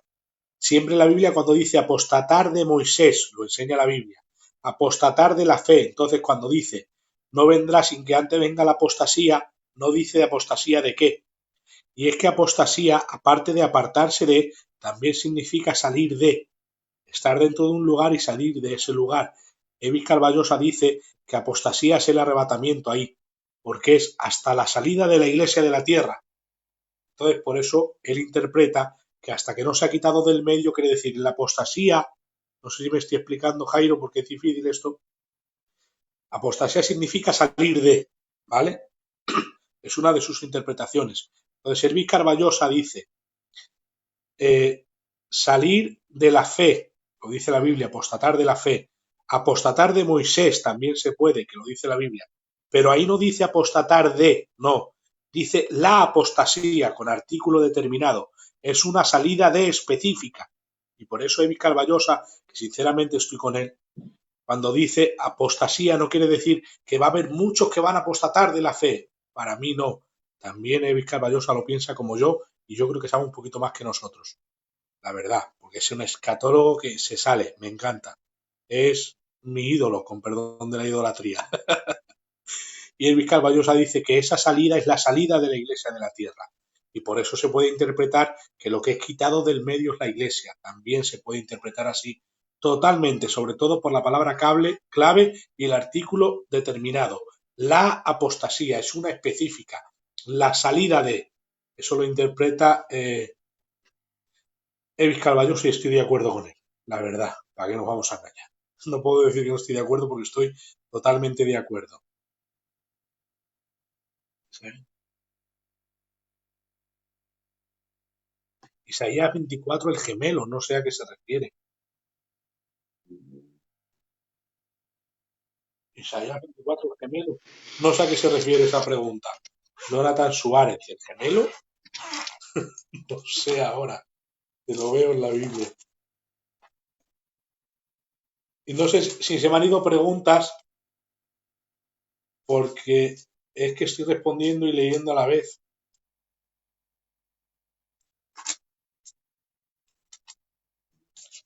El gemelo, no sé a qué te refieres. El juicio de Jehová sobre la tierra. ¿A qué te refieres con el gemelo? Explícalo. Adán, habrán niños en la tribulación, hijos de personas que han escuchado el mensaje, pero se han quedado, si esos niños tienen 3 años, van de la tribulación. Vale. Habrá niños en la gran tribulación. A ver, ¿por qué creemos que el capítulo 24 es para Israel? Porque dice la Biblia que son los israelitas quienes preguntan y habla de que orar que sería nos pille en día de reposo. Y el día de reposo históricamente la iglesia no lo guarda, ¿vale? Todo lo contrario. Los griegos nunca guardaron. La iglesia judía, claro que sí, pero los griegos no. No guardaron el día de reposo. Y dice, orar para que ese día no sea día de reposo, capítulo 24 de Mateo, ¿vale? Entonces, por eso creemos que ahí no está la iglesia, porque eso se refiere a el fin del siglo y su venida, y habla de toda la destrucción de la gran tribulación. Por eso en toda esa parte no está la iglesia. El tomado y el dejado del capítulo 25 es después de la gran tribulación, y el tomado y el dejado no es el arrebatamiento, es el que es tomado en juicio, quitado de la tierra para muerte, y el que es dejado pasa al milenio con vida. A eso se refiere porque es después de la gran tribulación. Eso no es el arrebatamiento. Luego otra cosa que tenemos que encajar es ¿dónde está el tribunal de Cristo? Porque los que creen en el arrebatamiento después de la gran tribulación es levantada la iglesia después de la gran tribulación, inmediatamente baja.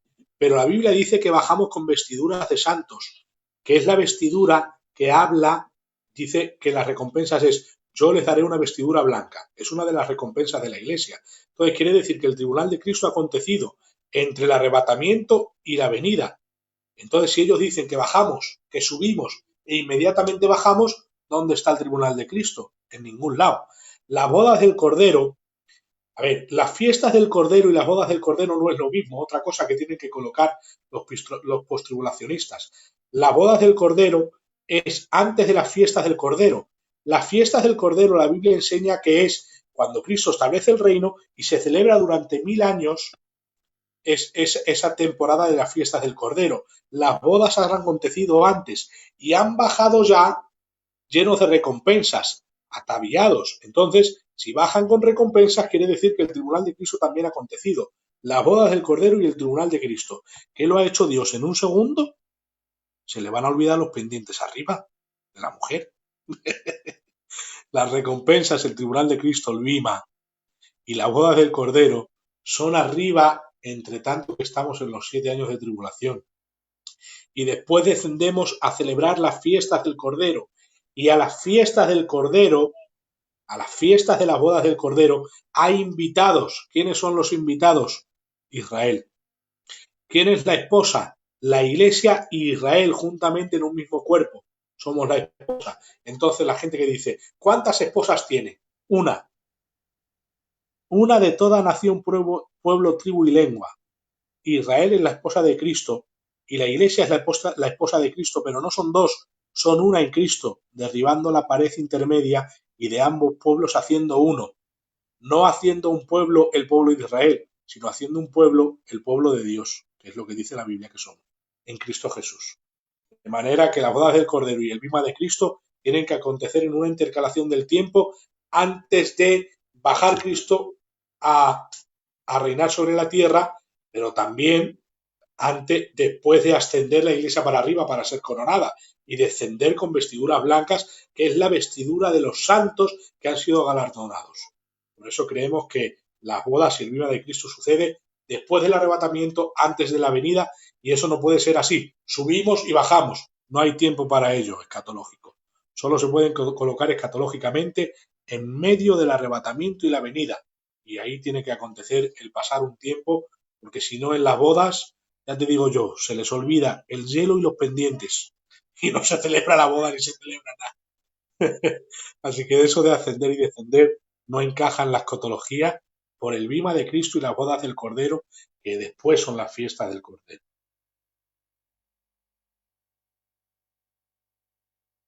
A ver, el juicio del gran trono blanco. Hay una locura ahí. Los invitados, que lo repita, los invitados son Israel. Porque Israel pasa vivo y los invitados son Israel, que reinan juntamente con Cristo y su esposa. Entonces ahí se cumple el pacto de que Israel toma Jerusalén y son los súbditos del rey reinando juntamente con Cristo y la iglesia, que es su esposa, que está formada de toda tribu, pueblo, nación y lengua. Entonces que cumple también Jeremías 3, que dice que la esposa es desechada, pero que será recogida. ¿En quién? En Cristo. Pero Israel, como nación física, no será recogida como esposa, sino el Israel que viene por Cristo. Pero esos que vienen como Israel físico serán los súbditos invitados al reino de Dios. Y lo del juicio del gran trono blanco, ¿cuántas personas caben en el cielo? Cuando entre yo, pocas, Eleazar. El juicio del gran trono blanco, Aarón. Es un bicho. El juicio del gran trono blanco. Dice, y fueron lanzados al lago de fuego todos los que no se hallaron inscritos. Ahora, ¿había alguno escrito se dice que es de condenación? ¿Por qué? Porque no había ninguno escrito. ¿Por qué se dice eso? Porque la primera resurrección, por cierto, que no hemos dejado en el aire, es en su debido orden. Primero los muertos en Cristo, después los antiguos testamentarios, Daniel capítulo 12, y los decapitados, que dice la Biblia que esta es la primera resurrección. Pero no quiere decir que sean los primeros que resucitan en la primera resurrección, que es de vida, sino que son los que resucitan en la primera resurrección, pero ha habido unos que en su debido orden han resucitado antes, la iglesia antes de la gran tribulación. Después, los antiguos testamentarios y los decapitados, que son otro grupo de la resurrección, después de la gran tribulación, que son resucitados. Y dicen, los otros muertos no volvieron a vivir hasta que se cumplieron 1000 años. Esta es la primera resurrección, bienaventurados los que participan de ella, porque los otros muertos resucitan en la segunda resurrección, que no se dice segunda porque no aparece en la Biblia, pero que es la resurrección de muerte y de confusión perpetua, ¿vale? De vergüenza. Entonces, los otros muertos no volvieron a vivir hasta después de 1000 años. ¿Quiénes no volvieron a vivir? Pues todos los que han rechazado a Cristo durante toda su vida y resucitan para ser juzgados. Por eso se dice que el trono del juicio blanco es para condenación. Por eso se supone que no hay salvos ahí. Esto es más conjeturas escatológicas.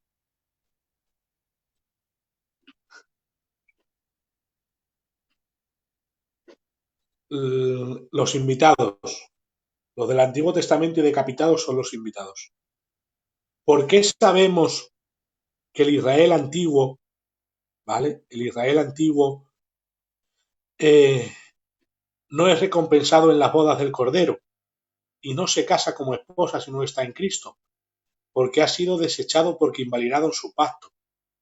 Y dice que resucitan después de la gran tribulación, y las bodas del Cordero hemos dicho que tienen que tienen lugar en el tiempo de la gran tribulación en el cielo, ¿vale?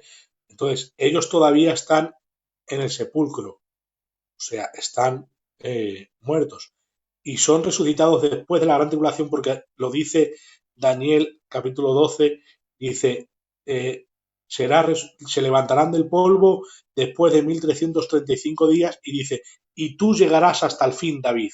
O sea, Daniel. A Daniel le dice la profecía, tú llegarás hasta el fin, que es después de la gran tribulación. Son resucitados los antiguos testamentarios. Y Daniel 12.2 habla de la primera resurrección de bendición y eterna salvación, y la de confusión perpetua y vergüenza. Rayito, trueno, turbión. Mica, haz un hombre. Mi pregunta es, ¿el anticristo está ya sobre la tierra en cuerpo de carne? Pues muchas veces se ha intentado levantar, dice la Biblia, pero hay quien en el presente lo detiene. Entonces quizá ha habido 2000 anticristos, pero hasta que no se ha quitado del medio lo que lo detiene no se puede levantar. Y pienso que sí, claro, que sí, quizá esté vivo y a lo mejor le conocemos, pero no sabemos quién es.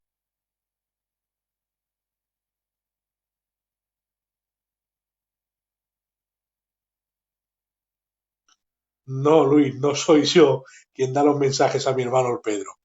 Quisiera yo.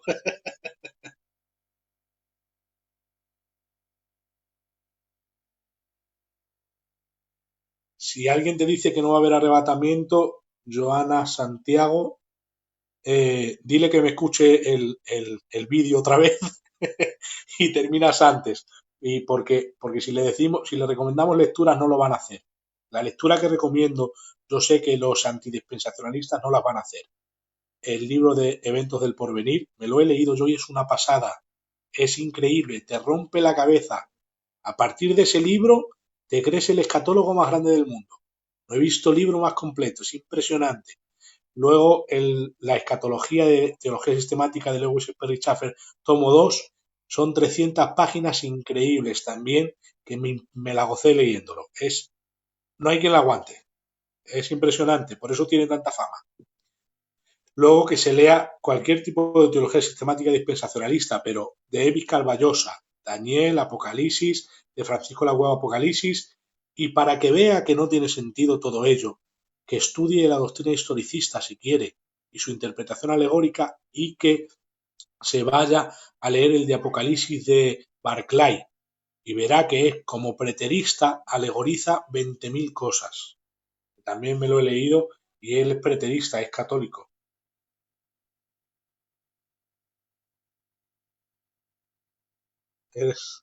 Mi hermano Pedro dice que soy una computadora. El anticristo no nace, ya que carece de sexo.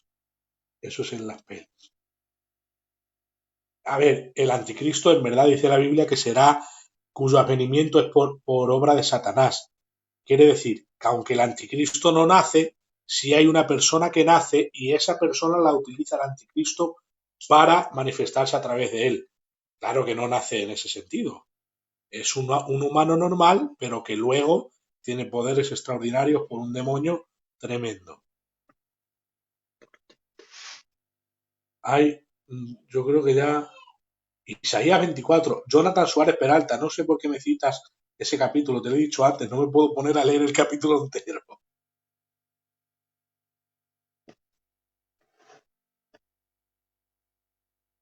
Será poseído por Satanás.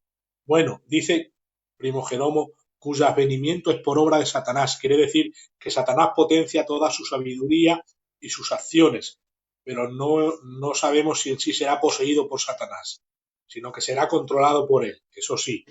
No sabemos si desde dentro, si desde fuera estará poseído de 20.000 demonios, pero no sabemos si Satanás mismo, sino que Satanás participa de todo ello, que es el dragón, Satanás. Dice la Biblia que se le otorgará poder y autoridad. Y ese poder viene del cielo, ¿verdad? Es un permiso. Y luego la segunda bestia tiene la autoridad que le da el dragón, ¿vale?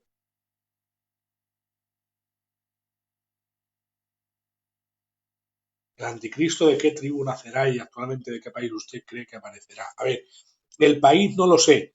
La mayoría apunta a Europa, porque Europa va a ser al final una potencia mundial si no se matan entre ellos, porque está la cosa chunga con esto del coronavirus. Pero el anticristo sí tiene que ser en parte judío y en parte árabe. ¿Por qué? El yerno de Donald Trump quiere decir paz y seguridad y ha ido donde los árabes y los ancianos le han dicho que se dé 2 vueltas con vistas. Le han dicho, vete de aquí, déjanos en paz, que no queremos paz y seguridad. ¿Por qué? Porque no es árabe y no le hacen caso, ¿vale? Y tiene que ser judío porque si no nadie le va a creer como el Mesías, porque se va a hacer pasar por el Mesías, ¿vale? Entonces tiene que ser judío para que la gente, viendo parte de la profecía en él, se confunda. Bajo mi punto de vista va a ser árabe y judío, para poder querer firmar el pacto de paz árabe-israelí. Si no, no va a poder, porque ese conflicto no hay quien lo suspenda.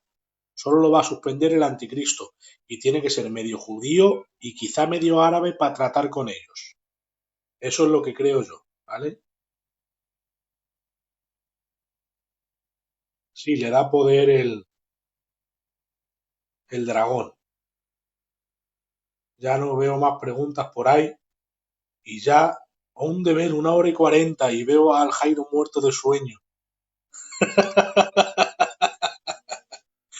Jairo, entonces me despido de todos, que Dios os bendiga, un abrazo, un beso. Si tenéis más preguntas por privado, pero por favor no me volváis loco, que llevo 2 días sin hablar con mi mujer entre estudios y preguntas. Me va a dejar. Jairo, despido el programa, di lo que quieras. Muchas Bueno, gracias muy a bien, todos por estar ahí y aguantarnos, ¿eh? ha sido un programa extraordinario. Gracias por compartir tus horas de estudio y de lectura y con todos nosotros que nos haces, pues eso, comprender la escatología y la profecía bíblica interpretativa, literal y alegórica de una manera fácil. Te has leído libros de 300, 400 páginas de diferentes teólogos y que te han costado un dineral y en 1 hora y 40 minutos nos has explicado muchas cosas que tendríamos que volver a escuchar porque son difíciles de encajar, difíciles de entender, al no ser que, pues eso, que te lo expliquen con preguntas y volver a escucharlas una y otra vez. Por ello te doy mi enhorabuena, gracias por tu estudio, por tu tiempo que das a todos nosotros para que podamos entender que la Iglesia no pasa la tribulación y para poder ordenar este puzzle tan grande, ¿no? Que son los sellos, todo lo que nos has explicado, ¿no? De la tribulación, luego la gran tribulación y el Israel de Dios, el Israel espiritual, los pactos davídicos, el mosaico, etcétera, todo lo que nos has dicho ha sido extraordinario. Damos gracias a Dios por ese tiempo que has depositado en todos nosotros y el dinero que nos has ahorrado. También, palabra, mira, solo un libro, 40 euros, solo el de Schaffer. Pero yo se lo he quitado a mi hermano Pedro. Y el de Pentecostés me lo regalaron también, que vale 28 euros. Mm. Y el de Apocalipsis me lo regalaron y el de Daniel me lo dejaron. No me he gastado ni 1 euro para leer todo eso. Todo porque Dios quiere. Bueno, pues nada, despedimos el programa, Dan, y damos gracias a Dios, ¿vale? Dios de la gloria y Dios de tu misericordia, Señor, te damos gracias por este bendito programa, Señor, donde todo ese tiempo que Adán ha depositado en todos nosotros, ese tiempo de estudio, ese tiempo de dedicación, ese tiempo que de alguna manera él ha depositado para poder esclarecer, para poder ordenar toda esa profecía bíblica y poder enseñárnoslo, Señor. Te damos gracias, Espíritu Santo, por todos los hombres y mujeres que han estado escuchando a nuestro hermano, en el nombre de Jesús. Amén. Amén. Gracias a todos, que Dios os bendiga. Un abrazo y un beso por aguantar a este gordo pesado come hamburguesas. Que Dios te bendiga, Jairo. Ahora échate ya a dormir, chacho, que si llenas muerto.